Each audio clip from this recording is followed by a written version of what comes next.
and welcome to another narration presented by yours truly, Cryptids Roost.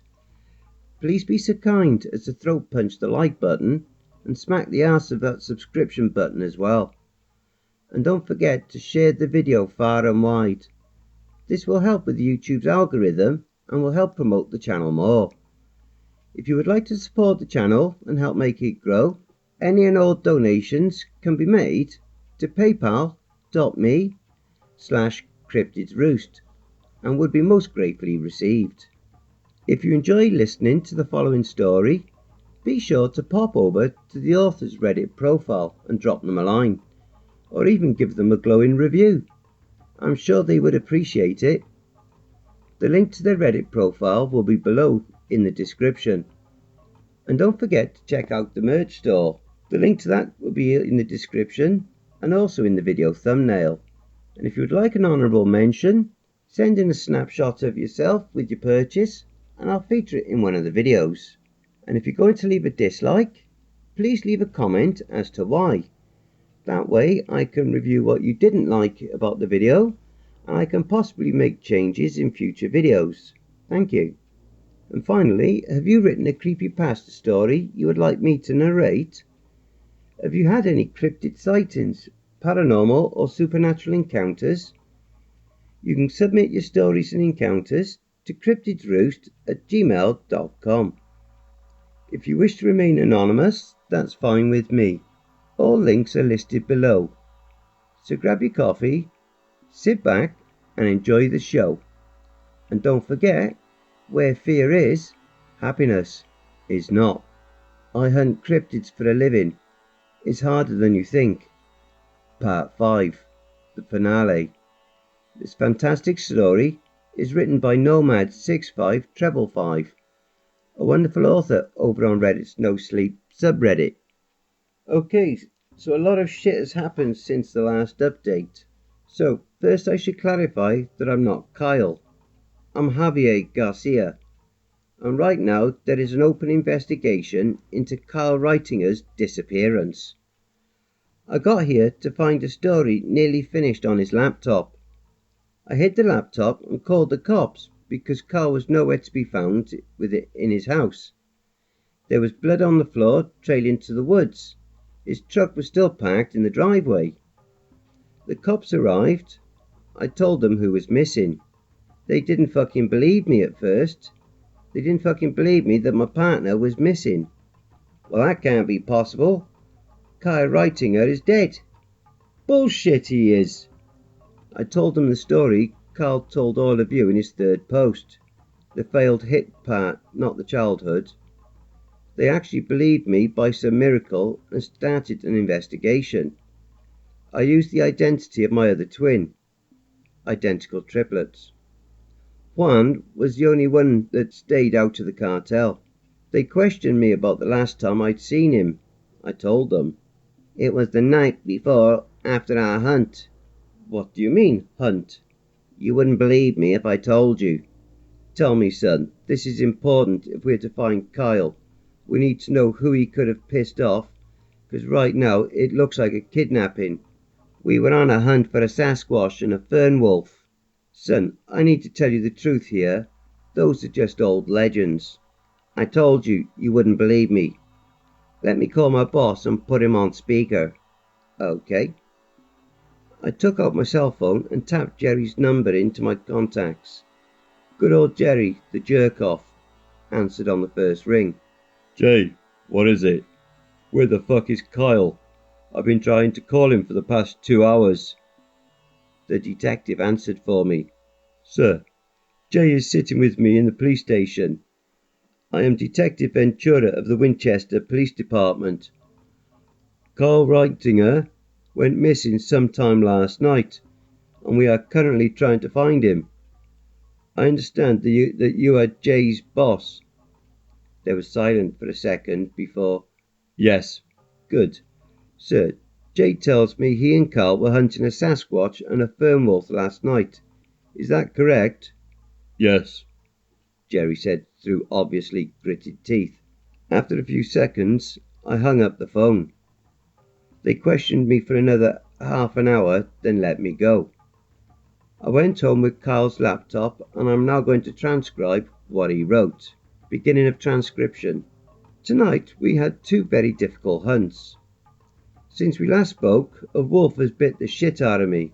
I got the usual call from Jerry around 6. Hello? Kyle, there's a Sasquatch terrorizing hikers on the Appalachia Trail. Fuck. God damn it.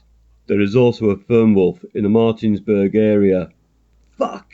Okay, I'll get on it when Javier gets here. Javier arrived 10 minutes later. I chewed him out on the way to Martinsburg. We arrived at the location of the mauling 40 minutes later. I jumped out of my truck with Javier following close behind. I got my guns out of my truck and a 6-foot piece of bronze American wire. For those of you that don't know, a fern wolf is a wolf the size of a mastiff with a jaw that can unhinge and swallow a human whole. It has claws sharp as knives and nearly as large. It has the strength of Hercules on steroids. My AR was loaded with bronze bullets and my revolver was loaded with silver ones. It wasn't hard to track down the wolf. There was a trail of blood that led right to her. When we found her, I told Javier the plan. You get in front of her and shoot her in the legs. I'll come up from behind and wrap this around her. I held up the wires. Got it, said Javier in his thick South American accent. He ran to the front of the wolf and got her attention. He started shooting at her, hitting every shot in her legs. I ran up and wrapped the wolf in the bronze wire and she started to sizzle, screaming in pain. She was immobilized and in a lot of pain. I picked her up and threw her in the bed of my truck. Jerry likes to rehabilitate fern wolves and keeps them as pets. I called Jerry and he started over to my location. He arrived 10 minutes later in his 2020 Ford F-350 pickup truck. He took the wolf, wired $2,000 to my bank account. Fern wolves are worth a fuck ton of money, and drove off. We then went to the location of the Sasquatch. On the way there, we talked about women and such. He got the location of the Sasquatch sighting and got out the truck. The Sasquatch found us before we found him. He stepped out into the trail and faced us. We raised our guns and yelled, "Put your hands up!" He did. "My name is Miguel. Please, if you're gonna do it, shoot me." I could hear his voice quiver. "Get on your knees, please." He did. I walked up and chained his hands together. He was crying. "Miguel, it's okay. I'm not gonna shoot you." "Thank you," he said, crying. "I only changed your hands because I don't think you will, but it's possible you could try and kill me." "I won't." "Good to know." "Javier, call Jerry and ask him what to do if one surrenders." Javier made the call while I sat chatting with Miguel. Javier came back. "Kyle, can I talk to you for a second?" "Yeah." I assured Miguel I'd be right back. We walked a short distance down the trail. "What did he say?" "He told me to shoot him." "What?" "I'm not letting you shoot him. Look at him. He hasn't done anything." We looked back and Miguel was playing with the beetle that had crawled onto his hand. He was watching and laughing while it crawled all over his hand. "I agree. I don't want to shoot him. I say we let him go and tell Jerry that he ran and we couldn't get him." "Sounds like a plan." I walked back to Miguel and unchanged him. "Come on, man. Stand up. You're free to go." "Really? Thank you so much. Every other hunter has tried to kill me." He started crying again. "Hey, it's okay, Miguel. I need you to leave the area, though. Otherwise, they're going to send another hunter after you. I'll give you an hour's head start before I call my boss and say you ran off. They will send a search party out. They never go more than 5 miles from the escape point. Can you run 5 miles in an hour?" He smiled. "Yep." "Okay, get a move on, Miguel. Maybe we will meet again someday." He stood up and wrapped me in a bear hug. Squatch hug? "Can't breathe, Miguel." "Oh, sorry, sir." "It's okay. Your hour starts now." He smiled, turned, and ran off down the trail. I turned around and Javier was smiling, genuinely smiling. I've never seen it before. Do I get a hug like that, you big ugly teddy bear? Shut up, asshole, before I dress you up in a monkey suit, shoot you and turn you over to Jerry.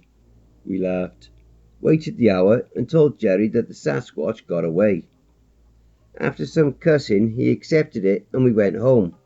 And here I am writing this. I just heard something walking outside the door to my room. It sounds big. It has claws. I'm going to check it out. If I don't come back and you find this, Javier, post this story and continue this post thread. End of transcription. So that's it. I'll update as details come up in Kyle's case. Update. The police found Kyle's revolver in the woods behind his house.